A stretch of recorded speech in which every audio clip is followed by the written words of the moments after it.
Hello learners, welcome back to my channel Shraddha's Physics. This is the second part of Unit 2, that is the wave particle duality. We will start with the de Broglie hypothesis. Okay, this is de Broglie hypothesis. So let us start with the de Broglie hypothesis. In case of electromagnetic radiation, we already know that in case of electromagnetic radiation basically means, if you think this is basically the wave type of nature, okay. But in case of electromagnetic radiation, we feel that there are two types of nature, that is, one may be particle nature and other one is the wave nature. In case of wave nature, that is the properties like the wavelength, frequency, these things, etc. These things may be considered. But when I will tell that this electromagnetic radiation, it has the particle nature. Particle nature, how we know?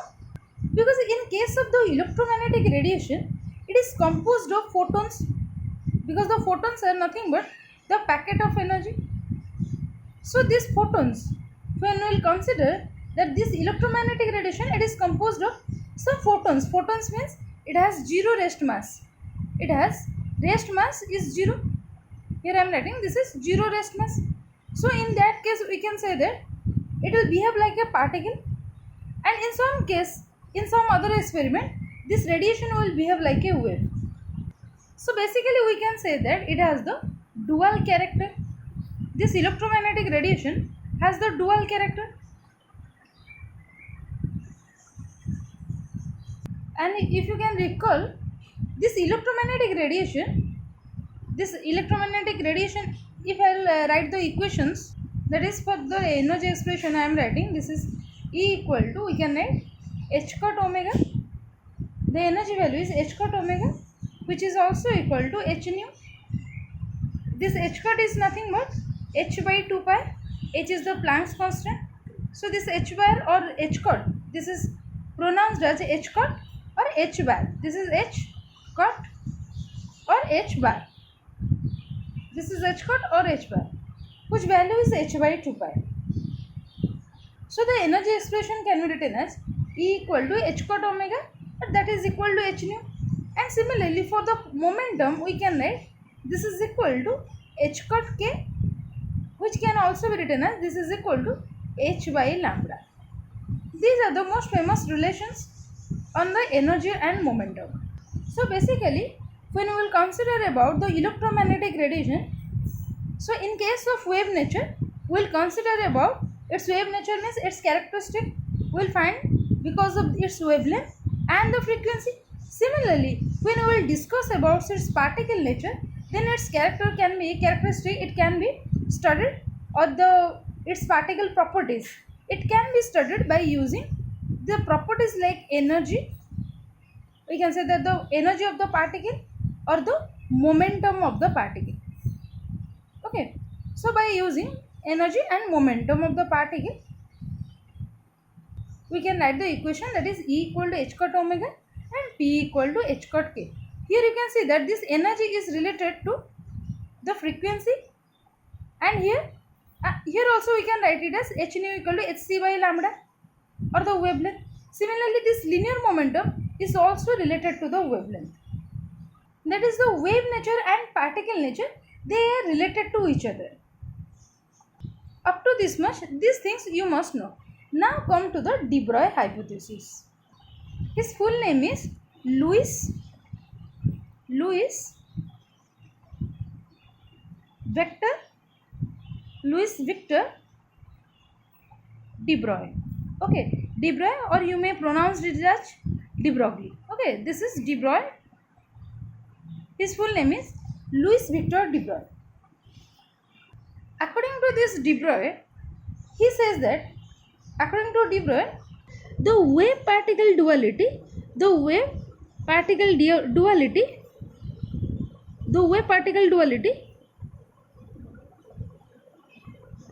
is a universal principle.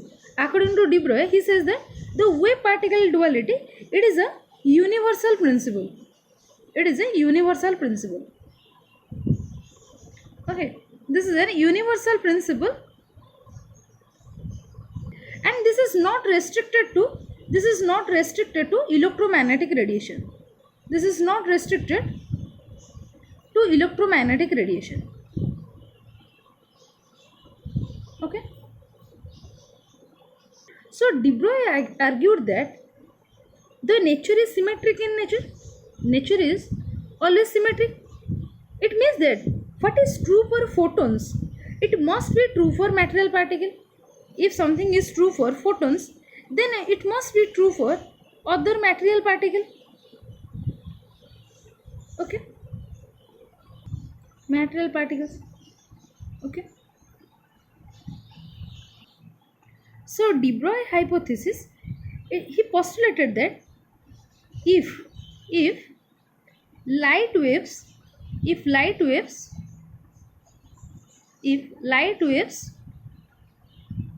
can have particle nature, if light waves can have a particle nature,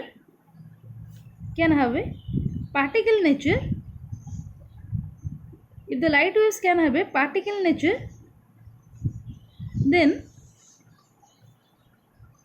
the particles such as electrons,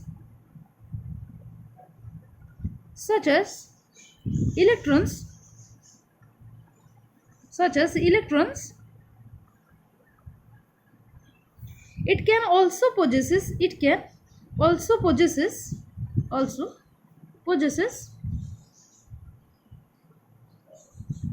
wave-like characteristics. It can also possesses wave-like characteristics. So this is the wave-like characteristics. This is the postulate of de Broglie hypothesis. It means that if we will consider that the light waves have the particle nature, then if we will consider a particle like electron, it also has the wave nature. Are you getting my point? Waves, if the wave has a particle nature, then its vice versa is also true. Then the particle also has the wave nature. This is basically what de Broglie says. So this is what we call the de Broglie hypothesis. Okay. This total is called the de Broglie hypothesis. That is, if the light wave, if any wave have the particle nature, then the particle will also exist the wave nature. Then de Broglie proposed that the wavelength, suppose we will consider the wavelength of the light lambda, suppose this is wavelength of the light, this is related to the momentum, that is, this is lambda equal to h by p. That is the wavelength lambda, how it is associated with any particle. That is how wave is related to a particle. That is lambda equal to h by p. So here we can write this p is the linear momentum of the particle. This is the p, linear momentum of the particle. Linear momentum of the particle is the p, and h is the Planck's constant. H here is the Planck's constant. Okay, this is the Planck's constant. This is the de Broglie hypothesis, that is lambda equal to h by p. Here the waves associated with the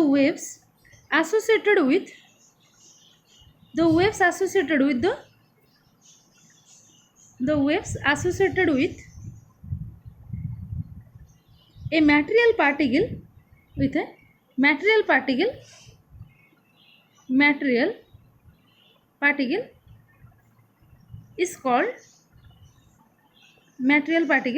is called material particle are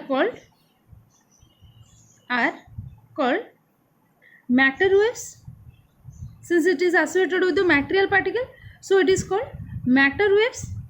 And also this is also known as, this matter waves are also called as the phase waves. This is the phase waves. Similarly, the velocity attached with it is known as the phase velocity. So the waves associated with it, with a material particle, these are called the matter waves or the phase waves. So de Broglie says that the role of the matter wave, if I will consider the matter wave, then the role of the matter waves in guiding the motion of the material particle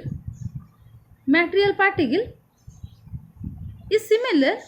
Material particle, it is analogous to that of the electromagnetic waves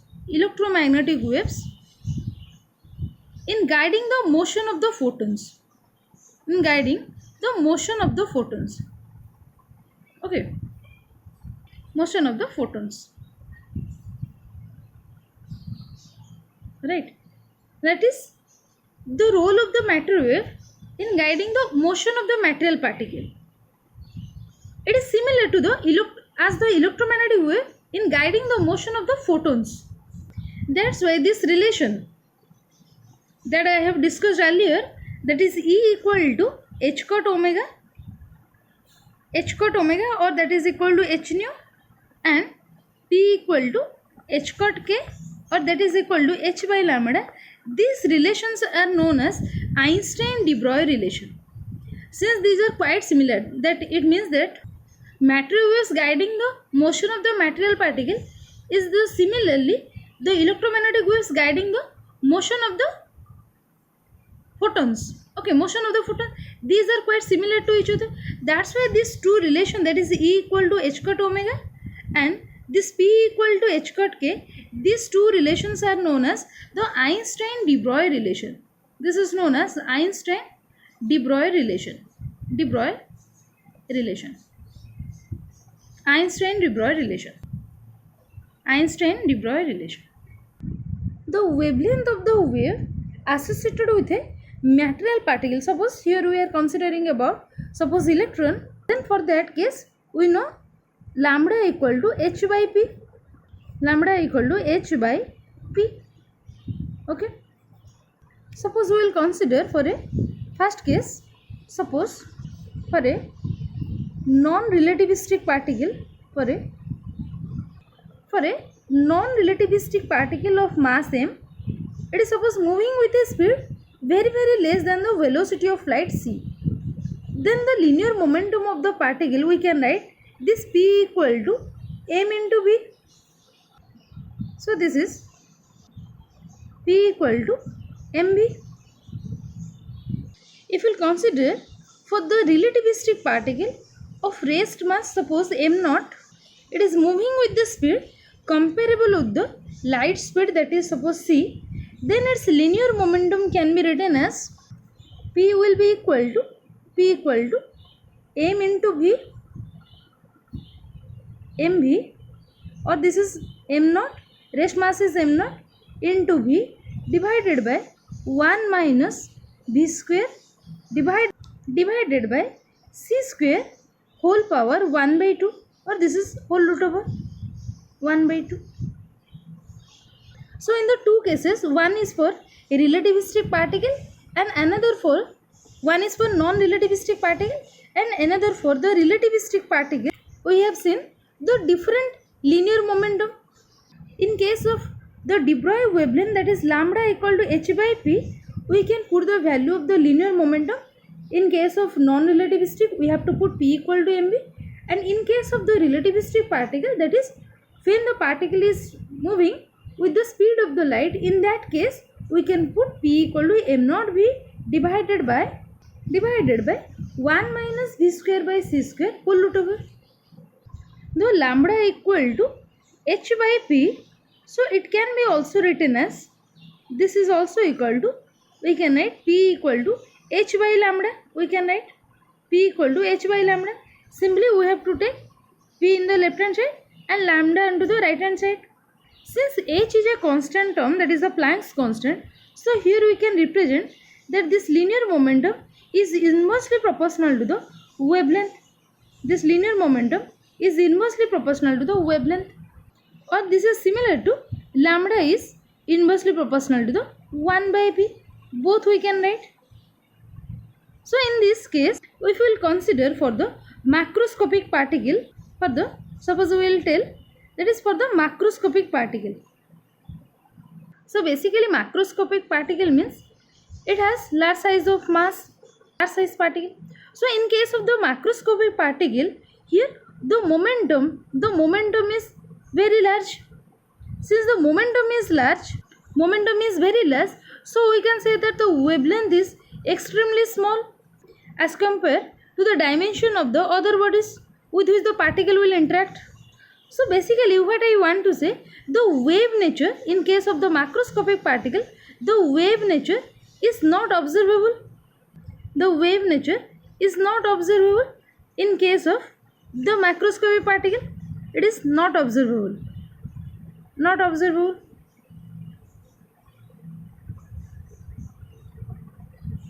In the macroscopic, but in case of the microscopic particle, when we will consider the macroscopic particle, in that case this de Broglie wavelength lambda, it is comparable with the dimension of the object of concern. Okay, so in that case we can say that the wave nature is observable. So in case of microscopic particle, the wave nature here is observable. Wave nature is observable in case of microscopic particle. The wave nature is observable. Okay. So these are all about your de Broglie hypothesis, the whole concept. If the question is being asked in your exam, then what is de Broglie hypothesis? Then you have to write this statement. That is, if the light waves can have the particle nature, then the particles such as electron, it also has the wave-like characteristics. Okay.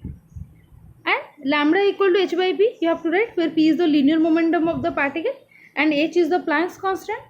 Then you will write the wavelength of the particle associated with a material particle, lambda equal to h by p, and for the non-relativistic particle, linear momentum p equal to mv, and for the relativistic particle, this p equal to this much. And in case of macroscopic particle, wave nature is not observable, but in case of microscopic particle, the wave nature is observable.